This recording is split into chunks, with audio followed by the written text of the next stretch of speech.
Apa yang terjadi ketika janji suci di bawah pelaminan berujung pada pengkhianatan di balik selimut, di balik harta yang melimpah, tersembunyi rasa bosan yang mematikan. Dan ketika hati memilih jalan terlarang, satu-satunya cara untuk meraih kebebasan adalah dengan menyingkirkan penghalang.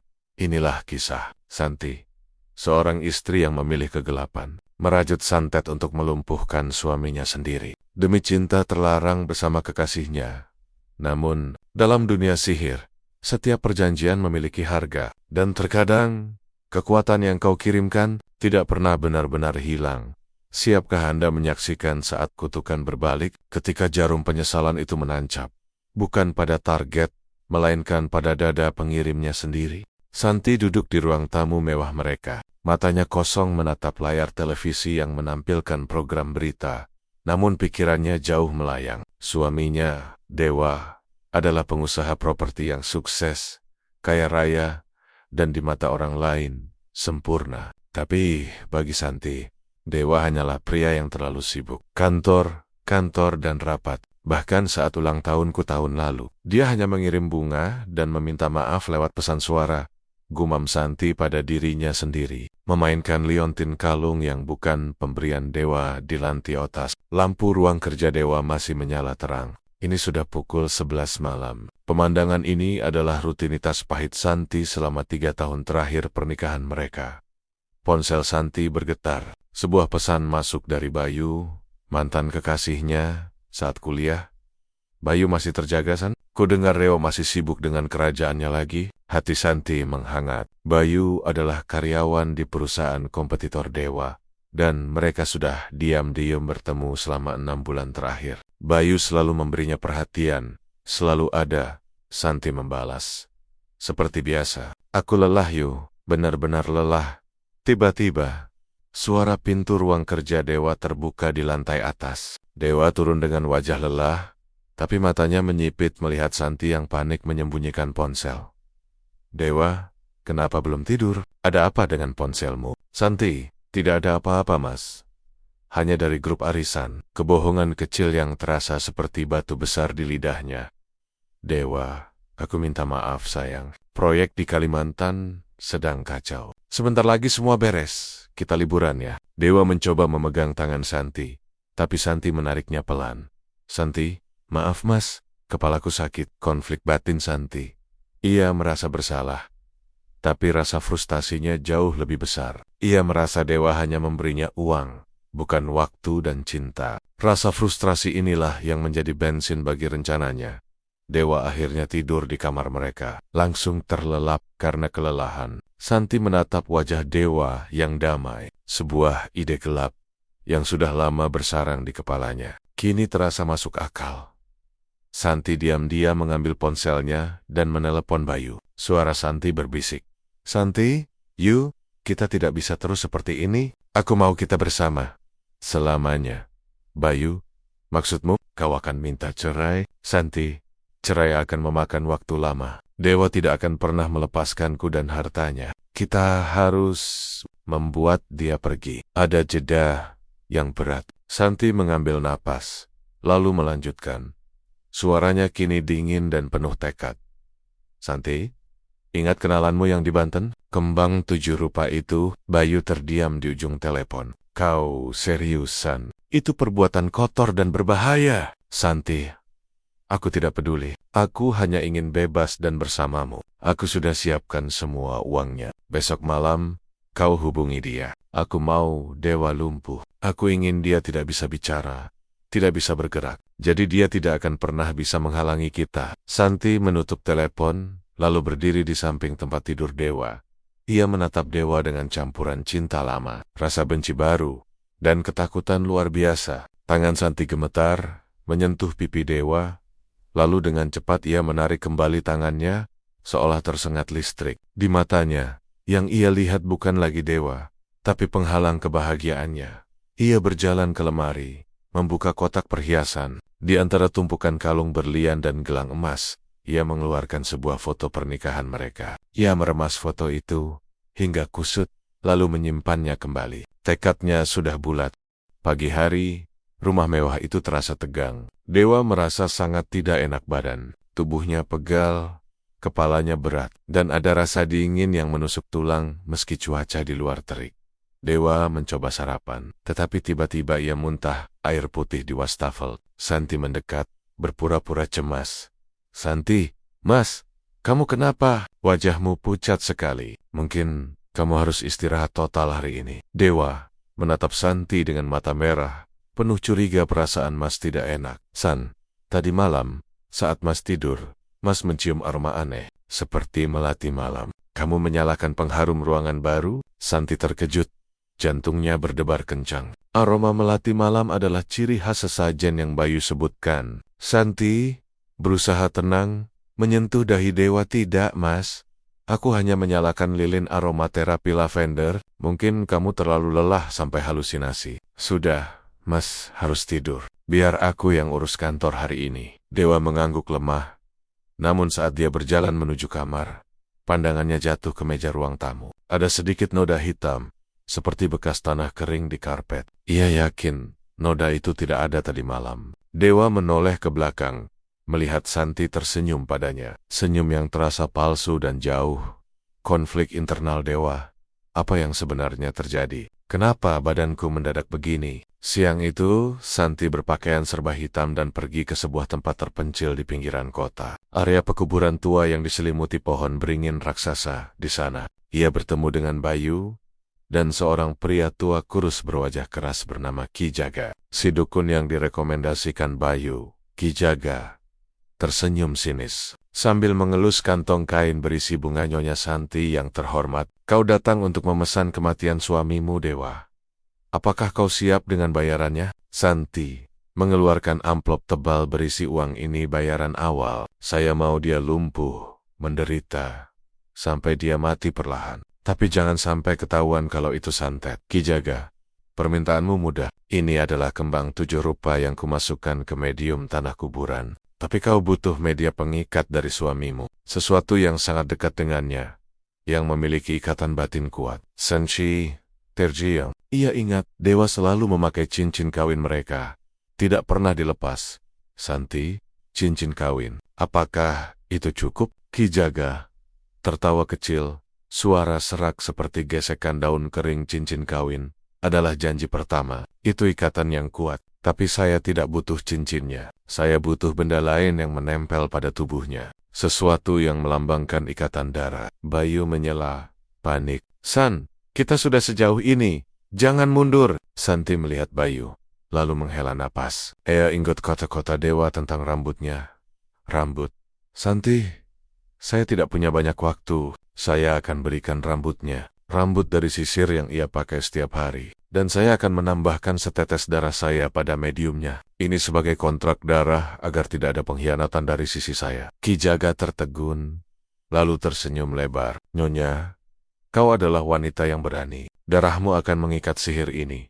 Menjaminnya tidak berbalik. Tapi jika kau melanggar perjanjian atau berniat jahat pada sihirku, darahmu sendiri akan menjadi korban pertama." Santi mengangguk, tanpa sadar bahwa ia baru saja menandatangani kontrak mematikan dengan darahnya sendiri. Malam harinya, Santi kembali ke rumah.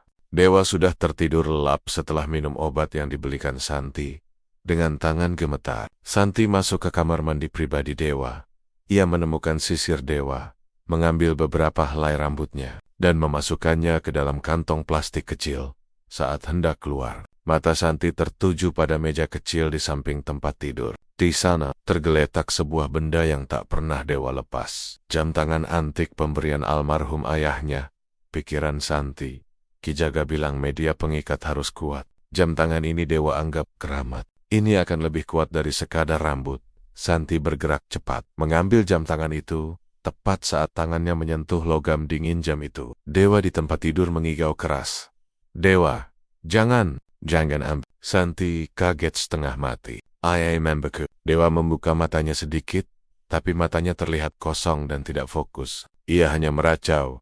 Santi memanfaatkan momen itu. Dia cepat-cepat keluar kamar. Di dapur, ia mengambil sebilah pisau, menusuk jarinya sendiri hingga berdarah, lalu meneteskan darahnya pada rambut dan jam tangan antik itu. Santi mengirimkan paket berisi barang-barang itu kepada Bayu.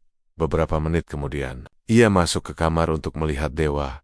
Dewa kini terbatuk hebat, dan wajahnya terlihat seperti mayat. Di dekat tempat tidur, di lantai, Santi melihat Dewa tanpa sengaja menumpahkan segelas air minumnya. Dan di atas genangan air itu, mengapung kelopak kembang melati kering yang layu. 3 hari berlalu sejak Santi mengirimkan media pengikat kepada Q. Jaga melalui Bayu. Kondisi Dewa menurun drastis.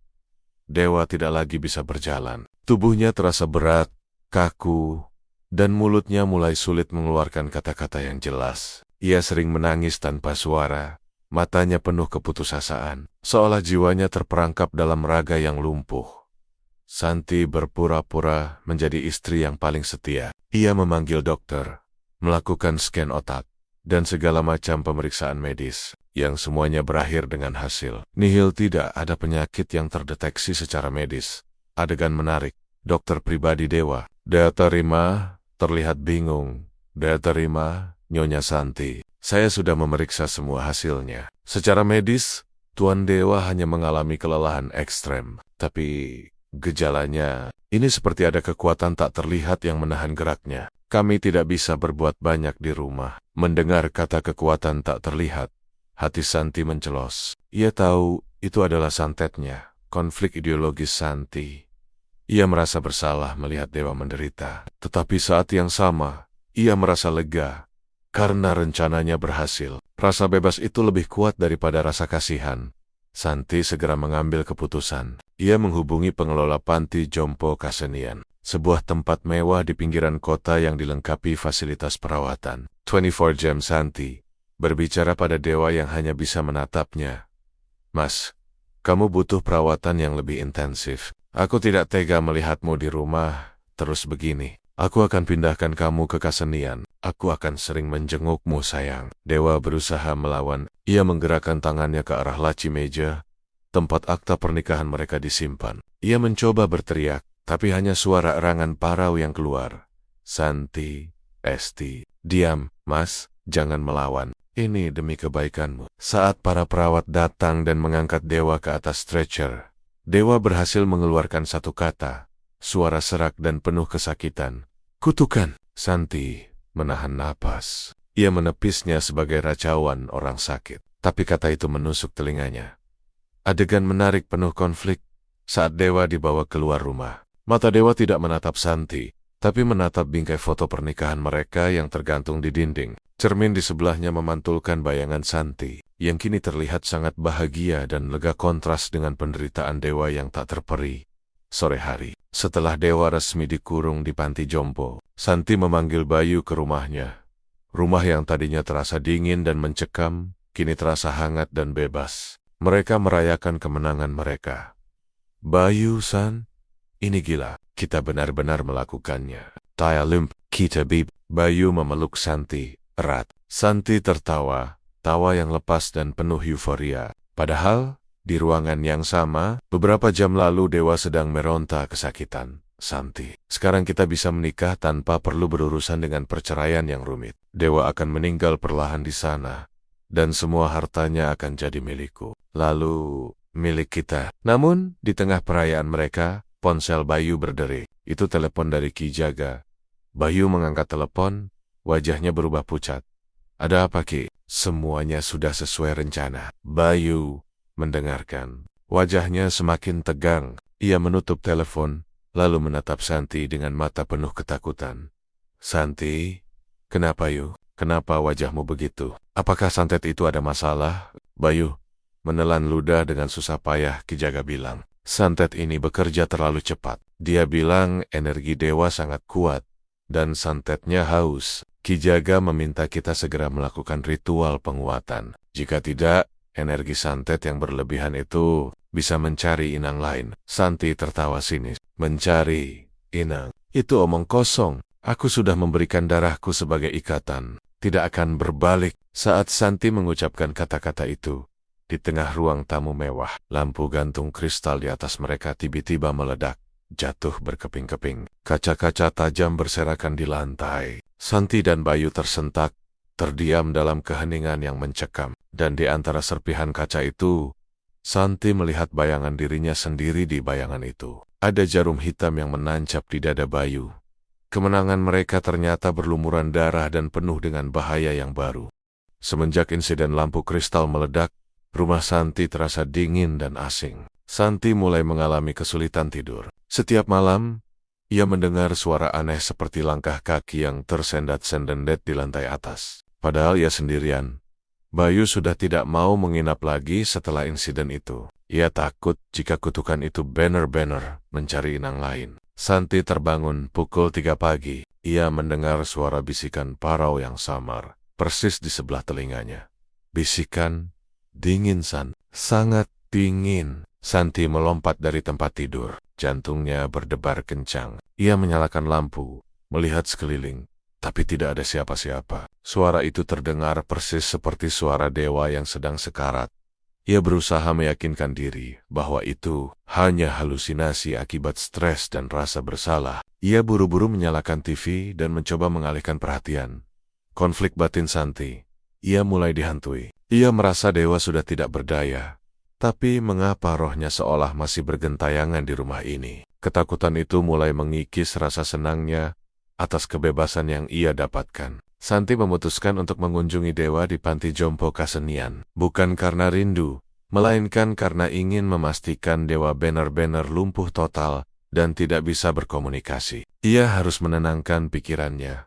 Saat Santi memasuki ruangan dewa, ia terkejut. Ruangan itu terasa sangat dingin, padahal AC tidak menyala. Dewa terbaring di tempat tidur. Tubuhnya kaku. Matanya terbuka lebar menatap langit-langit. Dewa tampak lebih kurus dan pucat dari terakhir kali Santi melihatnya. Santi duduk di samping dewa, mencoba bicara pelan. Santi, Mas, ini aku. Kamu baik-baik saja di sini. Aku datang menjengukmu. Dewa tidak merespons. Tidak ada pergerakan, tidak ada erangan. Santi mulai lega. Yakin dewa sudah benar-benar tak berdaya. Adegan menarik penuh konflik. Saat Santi hendak menyentuh tangan dewa, tiba-tiba tangan dewa bergerak pelan, dengan susah payah menggerakkan jari telunjuknya. Jari itu menunjuk ke arah cermin kecil yang ada di ruangan. Santi mengikuti arah tunjuk itu. Di cermin, ia melihat pantulan dirinya sendiri. Namun wajahnya tampak berbayang hitam, dan matanya merah. Lalu, tangan dewa yang gemetar itu, dengan kekuatan sisa yang entah dari mana, menggerakkan jari telunjuknya ke arah dada Santi. Dewa tidak bisa bicara, tapi di mata Santi, ia seolah mendengar suara dewa berbisik keras, tidak akan lengkap. Santi panik. Ia melompat mundur. Ia yakin dewa sudah mulai melawan, bukan secara fisik, tapi melalui kekuatan sihir. Santi segera kembali ke rumah, menelepon Bayu, memaksanya datang. Santi, aku tahu dia melawanku. Aku melihatnya. Kita harus pastikan Ki Jaga sudah mengamankan semua media santetnya. Bayu tiba dengan wajah cemas, membawa sebuah kotak kayu kecil berisi sisa kembang layu dan bubuk hitam sisa media yang digunakan. Ki Jaga, Bayu, Ki Jaga bilang, ini harus dikubur di pekarangan rumahmu, agar dewa tidak bisa kembali. Santi, sekarang juga kubur. Aku tidak mau ada hal yang tersisa di rumah ini. Saat mereka menggali lubang di taman belakang, Santi melihat ada yang aneh dengan jam tangan antik dewa yang dijadikan media pengikat. Jam itu seharusnya ada di dalam kotak kayu tersebut. Santi, mana jam tangan dewa? Bayu memeriksa kotak itu. Lalu wajahnya pucat pasi. Tidak ada. Tadi malam, saat aku membungkus semua ini, jam tangan itu hilang. Tiba-tiba, dari arah semak-semak, terdengar suara gemerisik. Santi dan Bayu menoleh ketakutan. Mereka melihat sebuah objek bersinar samar. Itu adalah jam tangan antik dewa, tergeletak di rumput, tapi kondisinya berbeda jarum. Jamnya berputar sangat cepat ke arah berlawanan. Mundur. Santi mendekat, dan saat tangannya menyentuh jam itu, ia merasakan sengatan listrik dingin. Suara bisikan dewa yang tadi malam ia dengar, kini terdengar lagi. Lebih jelas, lebih parau, dan lebih dingin, seperti datang dari dalam jam itu sendiri. Waktumu akan kembali padamu, sayang. Santi menjerit, menjatuhkan jam itu. Di tempat jam itu jatuh, terlihat rumput langsung layu, dan mati membentuk pola, seperti ukiran kembang mekar yang dikirim. Ki Jaga, santet itu kini telah kembali ke lingkungan si pengirim. Setelah insiden jam tangan antik, Bayu menghilang. Bayu tidak menjawab telepon, tidak membalas pesan, dan tidak muncul di kantor. Santi dilanda panik ganda. Takut akan dewa dan takut kehilangan Bayu yang merupakan satu-satunya sekutunya dalam kejahatan ini. Santi pergi ke apartemen Bayu. Pintu terbuka sedikit saat Santi masuk. Ia melihat apartemen Bayu sangat berantakan. Piring pecah, kursi terbalik, dan ada koreten-koreten hitam di dinding, seperti bekas arang. Santi menemukan Bayu meringkuk di sudut kamar. Tubuhnya gemetar hebat. Ia tidak sakit, tapi ia terlihat ketakutan setengah mati. Santi, ada apa denganmu? Kenapa apartemenmu begini? Bayu menatap Santi dengan mata nanar, air mata dan keringat bercampur. Aku melihatnya, San. Aku melihatnya semalam. Bayangan hitam itu. Dia seperti dewa, tapi bukan dewa. Matanya menuntut sesuatu. Bayu bercerita bahwa semalaman ia dihantui oleh bayangan dewa yang tidak berdaya, namun memiliki kekuatan luar biasa. Bayangan itu mencoba menarik kakinya, seolah ingin melumpuhkannya seperti dewa. Bayu, aku tidak bisa lagi, San. Santet ini terlalu kuat. Dia mau aku mati. Konflik batin Bayu, rasa cinta Bayu pada Santi mulai sirna, digantikan oleh rasa takut akan nyawanya sendiri. Ia merasa dikhianati oleh Santi, karena membawanya ke dalam masalah mistis yang mengerikan ini. Di tengah kepanikan Bayu, ponsel Santi berdering. Itu adalah Ki Jaga. Santi menjawab telepon dengan suara bergetar. Santi, Ki Jaga. Kenapa santet ini menyerang Bayu? Kenapa jam dewa hilang dan kembali dengan cara aneh? Kami dalam bahaya, Ki Jaga. Suara Ki Jaga terdengar berat dan sangat serius. Tidak ada lagi nada sinis. Kau telah membuat kesalahan fatal, Nyonya. Aku sudah bilang, energi dewa terlalu kuat. Darahmu yang kau berikan pada media santet itu bukan perjanjian. Itu ikatan abadi. Ki Jaga, dewa mungkin lemah, tapi jiwanya berontak. Dia terikat denganmu dan rumahmu. Ketika santet itu melumpuhkannya, energi jahat itu harus kembali ke sumber yang paling mudah.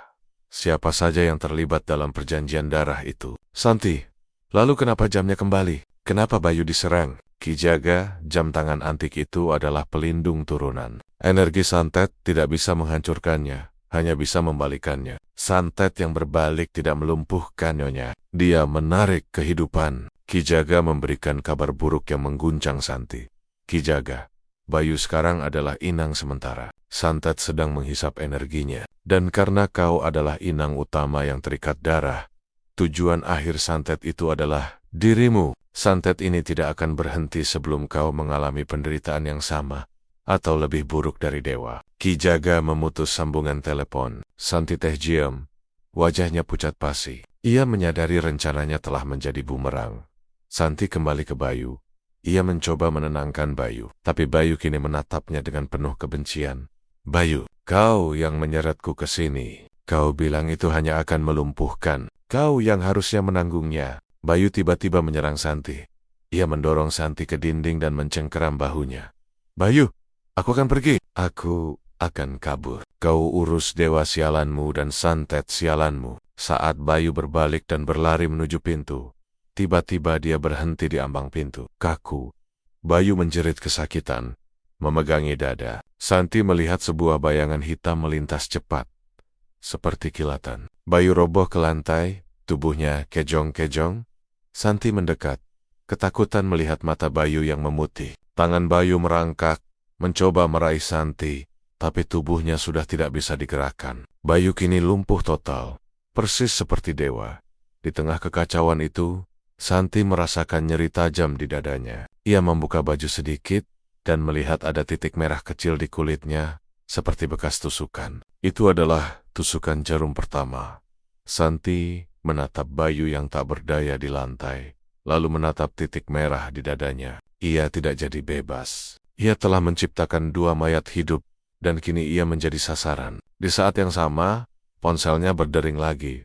Bukan dari Ki Jaga, tapi dari panti jompo Kasenian. Pesan masuk berbunyi, Tuan Dewa telah menunjukkan kemajuan yang tidak terduga. Setelah meninggalkan Bayu yang kini lumpuh total di apartemennya, Santi berlari pulang. Ia menutup pintu ropet-ropet, mengunci semua jendela, dan menyalakan lampu di setiap ruangan. Ia benar-benar sendirian, terperangkap oleh rasa bersalah dan teror. Nyeri di dadanya akibat tusukan jarum yang pertama kini berubah menjadi demam tinggi. Ia merasa tubuhnya mulai kaku, sulit digerakkan persis seperti gejala awal. Dewa. Santi membuka ponsel dan membaca kembali pesan dari panti jompo Kasenian. Tuan Dewa telah menunjukkan kemajuan yang tidak terduga. Pikiran Santi. Mustahil. Santet itu harusnya melumpuhkannya. Kenapa dia bisa membaik ketika Bayu malah jatuh korban? Tiba-tiba, telepon rumah berdering. Itu dari panti jompo. Santi ragu, tapi ia harus tahu. Perawat Nyonya Santi, Tondo, dia sudah tidak ada di sini. Dia pergi sendiri. Santi, menahan napas pergi? Maksud Anda apa? Dia tidak bisa berjalan. Perawat, kami tidak tahu bagaimana. Kami menemukannya berdiri di koridor. Dia tidak berbicara, tapi dia menatap ke satu arah, ke pintu keluar. Dan dia tersenyum. Itu bukan senyum dewa yang kami kenal. Dia berjalan, Nyonya, dan dia membawa jam tangan antiknya. Santi menjatuhkan gagang telepon. Jam tangan antik yang ia lihat berputar mundur di kebunnya, kini ada di tangan dewa. Santi berlari ke kamar mandi, mencoba menenangkan diri. Saat ia menatap cermin, ia melihat bayangan dirinya di cermin itu memiliki bekas luka bakar di pipi mirip dengan efek kembang 7 rupa yang dikatakan Ki Jaga. Tiba-tiba, ia mendengar suara kunci diputar di pintu depan. Klik, klik. Jantung Santi serasa berhenti. Itu adalah suara kunci yang hanya dimiliki dewa. Santi bersembunyi di balik tirai kamar. Pintu kamar utama terbuka perlahan. Dewa masuk ke kamar. Dia tidak lagi pucat dan kurus. Wajahnya terlihat segar, bahkan lebih muda. Ia mengenakan pakaian yang sama saat ia dibawa ke panti jompo, tetapi kini bersih tanpa noda. Namun, yang paling mengerikan adalah matanya. Matanya tidak memancarkan kehangatan, melainkan cahaya kehijauan yang dingin. Dan dewa tidak bergerak seperti manusia normal. Langkahnya kaku, cepat dan sunyi seperti berjalan tanpa jiwa. Dewa berhenti di tengah kamar, menatap lurus ke arah tirai tempat Santi bersembunyi. Dewa, suaranya serak, tapi kini jelas. Dan dipenuhi otoritas yang menakutkan. Kenapa bersembunyi, sayang? Bukankah kau merindukan suamimu? Aku datang untuk memenuhi janji. Santi tidak bergerak. Dewa berjalan mendekat, mengeluarkan jam tangan antik itu. Jarum jam itu kini berhenti tepat di angka 12. Dewa, kau ingin aku lumpuh? Aku lampak. Kau ingin aku menderita? Aku menderita. Sekarang, tibalah gilirannya berbalik. Dewa tidak menyentuh tirai itu. Ia hanya menatapnya. Santi tidak tahan lagi. Ia keluar dari persembunyiannya, menangis histeris. Santi, Mas, ampuni aku. Aku tidak tahu akan begini. Aku hanya ingin bebas. Dewa tersenyum mengerikan. Bebas? Kau pikir kebebasanmu bisa ditebus dengan nyawaku? Kita terikat, Santi. Kau yang menginginkannya. Kau memberikan darahmu sendiri. Dewa tidak berjalan, tapi melayang maju beberapa inci. Ia mengangkat tangannya. Dewa, kau ingin menghancurkan mahligai ini? Kau harus membayarnya dengan dindingmu sendiri. Tiba-tiba, tubuh Santi merasakan sakit yang luar biasa di punggungnya. Ia jatuh, merangkak di lantai, berteriak kesakitan. Dewa tidak menyentuhnya, tapi Santi merasakan seolah ada ribuan jarum yang menusuk kulitnya. Ia melihat ke atas, ke arah dewa. Ia menyadari, dewa bukanlah dewa yang ia kenal. Dewa yang ini adalah entitas yang dikuasai santet yang berbalik. Kini menjadi algojo untuk menghukum Santi. Santi menatap dewa, dan di bahu dewa, ia melihat dengan jelas sehelai rambutnya yang seharusnya menjadi media santet. Kini terikat erat di sebatang jarum berkarat yang seolah menancap di daging dewa. 2 mendekot. Membungkuk, Dewa. Ini belum berakhir, sayang. Jarum penyesalan terakhir menantimu. Dewa menyentuh dahi Santi yang kini dipenuhi keringat dingin. Saat sentuhan itu terjadi, 2 berbisik. Suara Ki Jaga tercampur dalam suaranya. Kau telah melanggar janji darah. Sekarang, sihir akan mengambil memori dan jiwamu. Santi berteriak lagi. Ia merasakan jiwanya tertarik keluar dari raga. Episode ini berakhir dengan Santi terkapar di lantai. Tubuhnya kejang-kejang, sementara dewa berdiri tegak di atasnya. Wajahnya tanpa emosi. Jam tangan di tangannya mulai berdetak lagi. tapi mundur semakin cepat. Santi terbangun. Ia tidak lagi kejang, tetapi ia terbaring di tempat tidur mereka. Dibungkus selimut tebal, rumah itu sunyi senyap. Ia mencoba mengingat apa yang terjadi, tetapi kepalanya kosong. Ia tidak ingat apa-apa tentang Bayu, Santet, atau mengapa Dewa tiba-tiba ada di sini. Ia melihat ke sekeliling. Dewa sedang duduk di kursi, menatapnya. Dewa yang ini terlihat kembali normal, wajahnya tidak pucat. Matanya tidak bercahaya hijau. Hanya ada kelelahan dan kesedihan yang mendalam. Santi, suara Paraumas. Aku, Dewa. Suara pelan dan menyakitkan. Kamu sakit, San. Demam tinggi. Sudah 3 hari kamu tidak sadarkan diri, Santi. 3 hari? Kenapa aku merasa ada yang hilang? Dik, Dewa, tidak ada yang hilang. Hanya masa lalu yang harusnya kamu lupakan. Setiap kali Santi mencoba mengingat Bayu atau perjanjian dengan dukun, kepalanya terasa ditusuk jarum, nyeri luar biasa, dan memori itu terhapus. Santet yang berbalik itu telah mencuri ingatannya tentang perselingkuhan dan kejahatannya. Melihat Santi yang benar-benar tidak ingat, air mata Dewa menetes. Dewa, aku tidak tahu bagaimana aku bisa sembuh. Tapi saat aku sakit, aku mendengar semuanya. Semua rencanamu dengan pria itu. Santi terkejut. Meskipun memorinya hilang, kata-kata Dewa tentang rencana memicu rasa takut yang samar.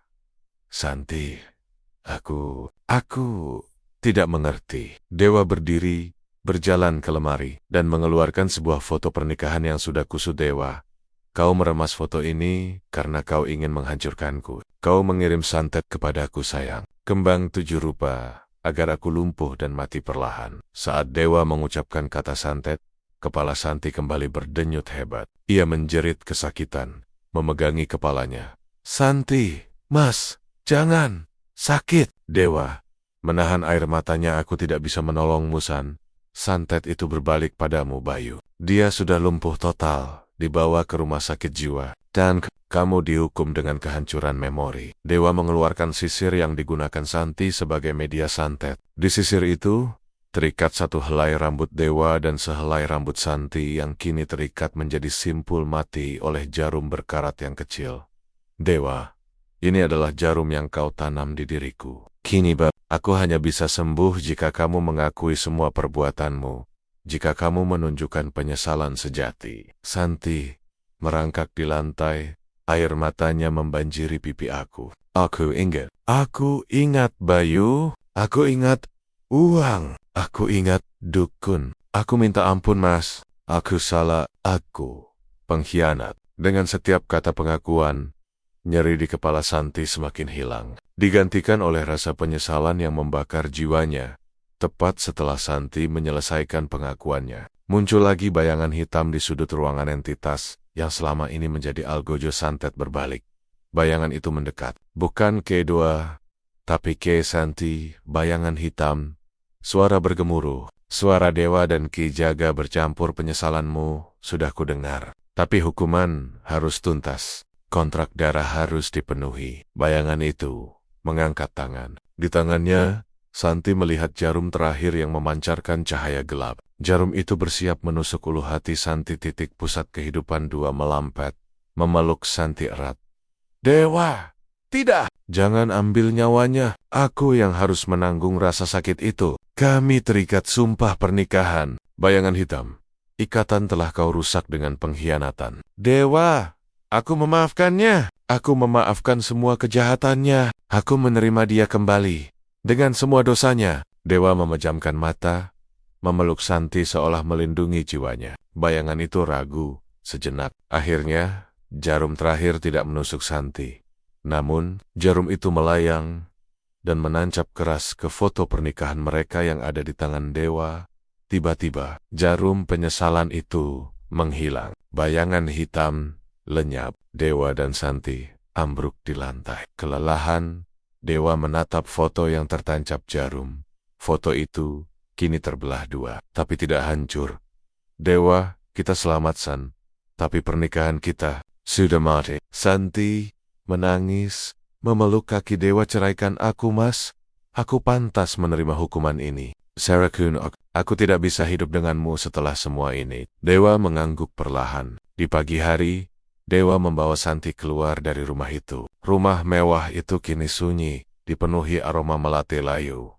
Dewa melanjutkan hidupnya sendirian, dengan kekayaan yang tak berarti. Santi mendapatkan perceraian, tapi kehilangan segalanya: cinta sejatinya, ambisinya, dan yang terpenting, kehormatan dan kebahagiaannya. Hukuman terberat bukanlah kematian, melainkan hidup dengan penyesalan abadi atas cinta yang direnggut oleh nafsu dan kekejaman, yang berbalik menumbangkan dirinya sendiri.